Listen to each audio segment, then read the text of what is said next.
We're talking about your heart as a parent. We're talking about the heart of this child and their future.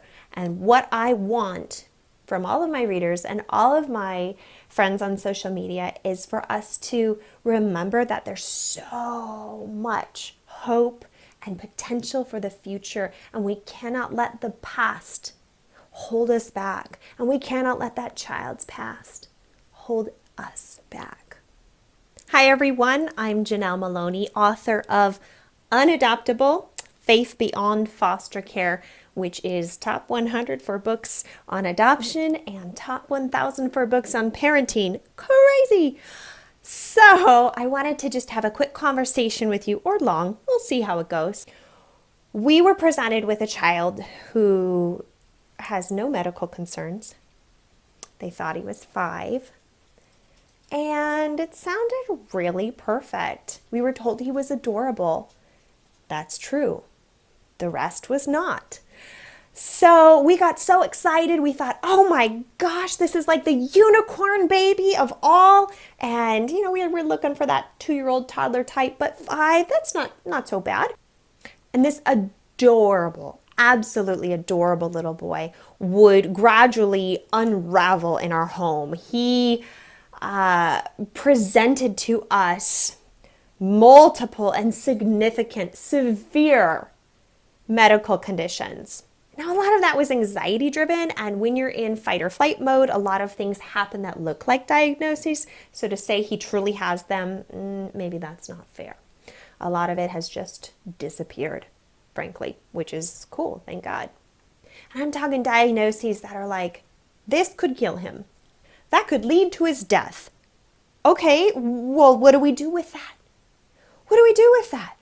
We had fallen in love with this boy. We had taken him to all of the appointments. We had gotten him everything he needed. I mean, he lived at our house. It was a la carte. Love, love, love, love, love on you. So through a lot of compassion, grit, and true faith, we had to dig and hang on to something that's bigger than reality, bigger than our minds could understand, and just hang on and know that we were not in this alone, and that there's more to us than our physical capacities, intellect, and abilities at all. We needed more. We needed faith. We needed hope. We needed a promise to hang on to, and we did, and we're still holding on to that promise for our son. But we have been able to bear witness through our faith in this amazing transformation in our child because of our faith, because of our diligence, because of the medical care, because of the therapy, because of the late nights, because of all of this that we have poured into him.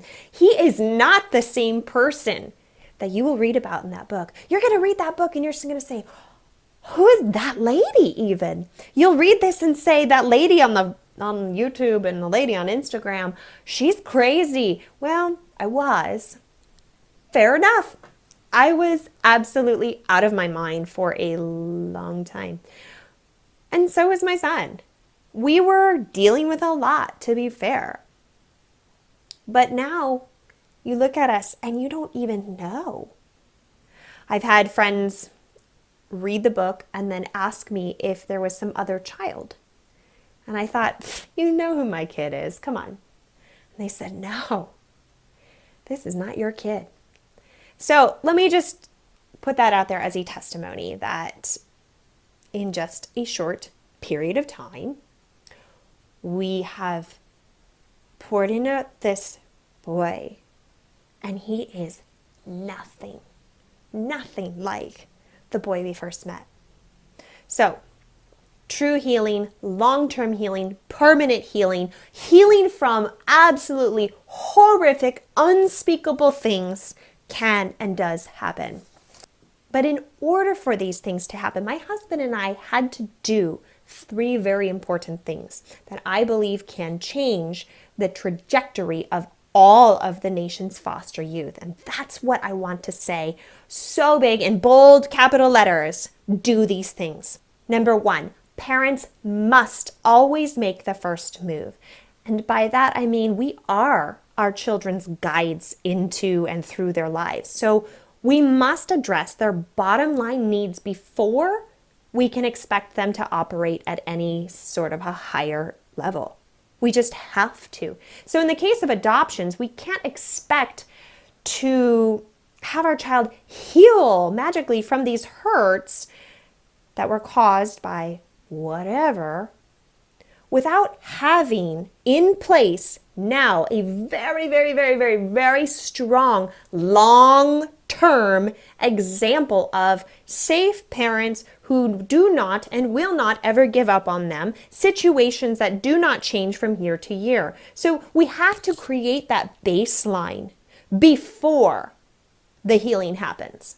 And that is, let me tell you, that is years and years and years and years and years. So when you're in this and you're like, hey, this kid's been with me for 1 year and not a lot has improved. Well, yeah, it's been 1 year. They've only seen one set of holidays. They don't know what next year looks like. They need so much of a baseline. And that's fair. That's what they need. Give it to them. It's your job to give it to them first before they heal. Number 2, maintain an owner mentality. By this, I mean when we treat a child as foster parents, adoptive parents, or even biological parents, if we treat this child like a rental home or a babysitting gig or a temporary thing, 18 and get out, whew, then we'll be done. There is already a heart issue. There is a lack of investment, and it's tangible, it's felt. It might not be visible, but it's felt. It becomes spiritual almost. That child understands you're not in this. Your heart's not in this. You can tell. So when something goes wrong, maybe you make a call to someone else, and it's sort of like a not my problem kind of problem. This kid will be gone soon. This situation won't last much longer. Or as a renter, I'll have my landlord fix it because it's not my problem. And the kids, they can sense this, and this makes them keep their guards up. But when you have the mentality of a home owner, or right off the bat, you have a mentality of a forever parent, from the beginning, before you lay eyes on this kid, you're like, this is it, I'm all in. The energy shifts. And suddenly when these problems arise, and they will, you find yourself doing anything. You do things you didn't realize you were capable of. You dig deeper than you've ever dug before. You would do anything for this child that is absolutely your baby.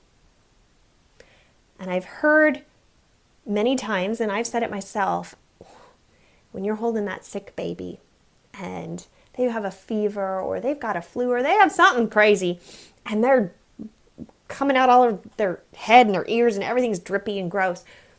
I've heard many, many times parents say, if only I could take that upon myself.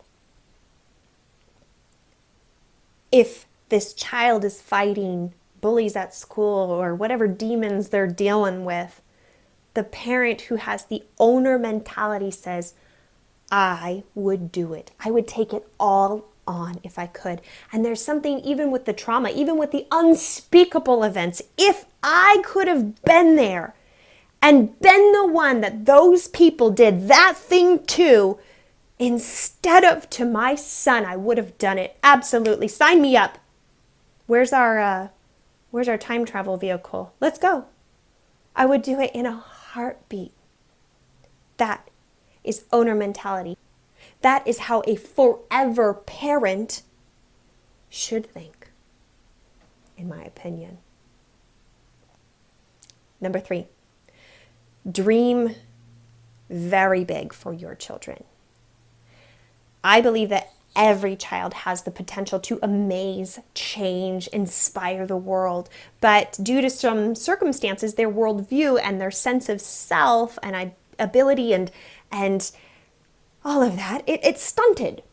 And it's up to us to expand their worldview and show them what they are capable of, unleash the potential, if you will, and show them how valuable they are and what they can contribute to the future of our world. I mean, just unlock it. And we have to change the definition of these concepts like family, love, and health, because these are the things that help us unlock who we are. Family, love, and health. What does it mean to be healthy? What does it mean to be part of a family, or even expand on this, part of a team or part of a business or part of a unit? What does that even mean? The definition that they currently have, it needs to be reworked. So help them see what that new definition is. Redefine what is possible and believe that it is possible. I'm not talking crazy beliefs. I'm talking real beliefs. Anything can happen, right? Don't limit them to their past like a ball and a chain. Unlock their future instead. We're talking about your heart as a parent. We're talking about the heart of this child and their future.